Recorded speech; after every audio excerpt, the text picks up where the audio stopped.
morning, guys. Happy Thursday. I just got home from my bike ride to Mooloolaba and I feel so freaking amazing. I went for a walk, got a coffee and listened to a podcast. I just had a shower. I purpled shampooed my hair. I wish someone told me how much effort it is to go blonde because I probably would have thought twice about it. But anyway, we're here. I'm super excited to make this video today because what I'm going to do is I'm going to show you how I set up my calories, how I set up my macro split, and my full body training routines. So I'm excited to show you, and I'm so excited to show you how easy it actually is to set it all up.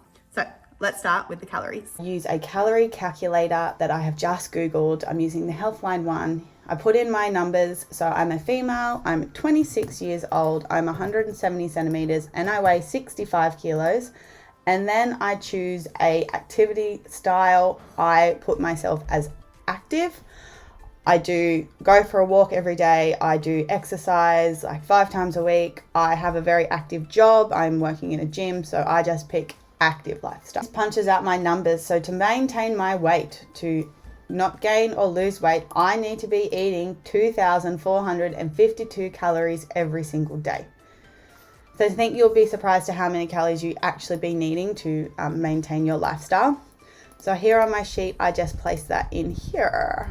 And then from here, what I do is I go into MyFitnessPal. I use MyFitnessPal because it breaks up your macronutrients really nicely. In your goals setting, that's when you can set up your macronutrients. So what I do is I put in my calories too. So 2,452, 2,452. And then what I do is I always set my protein first. So my protein I set up as 1.8 grams of protein per 1 kilo of body weight. Research suggests that's how much protein you need for protein muscle synthesis in order for you to build muscle. So that's sitting at about 117 grams for me. So I'm actually going to round it up to about 120. So then I set up my fat. I do my fat at 30% of my intake. It's important to have enough healthy fat in your diet to support your hormones, especially for me as I'm still regulating my cycle. I really make sure I am eating enough fat.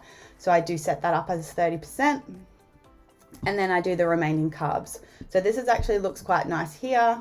So my protein, my goal is 120. So it actually works out quite well. So I'll just do 123, 20%, and then 30% for my my fats, which is 82. And then the remaining is just down, then left to carbs.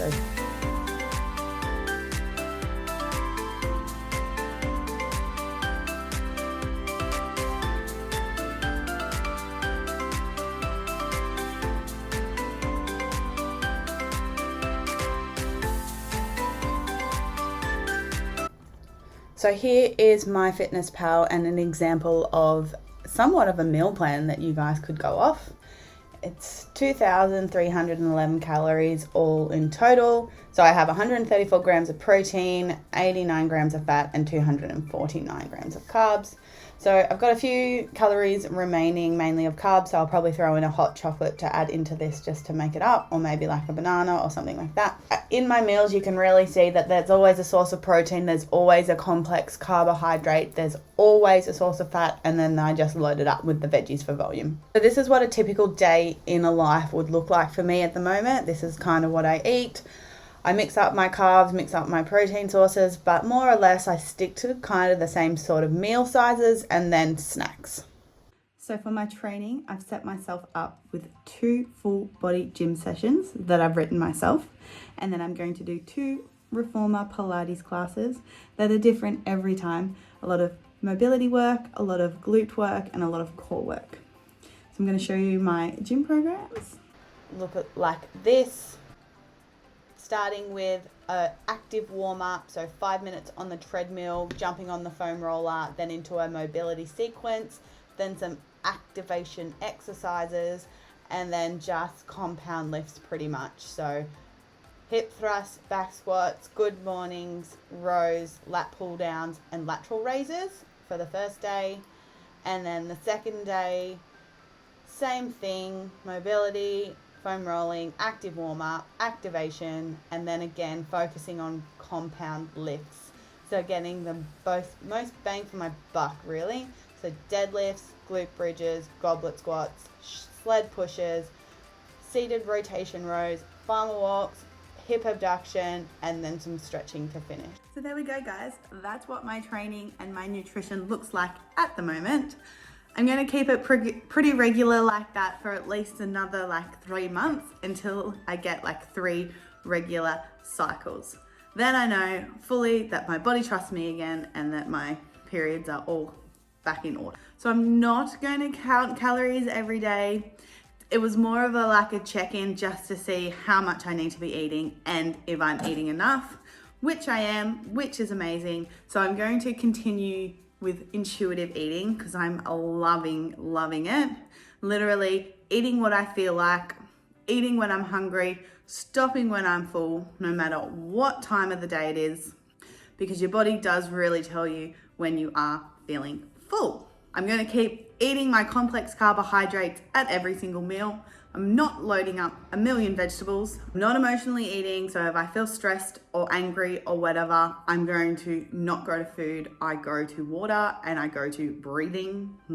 And then making sure at every single meal is balanced. What I'm probably going to do is in maybe 2 or 3 weeks, I'm going to check in again. I'm going to probably do a full day of eating on MyFitnessPal to see if I'm in line with my goals still, if I'm still eating enough or if I'm eating too much, and just adjust it accordingly.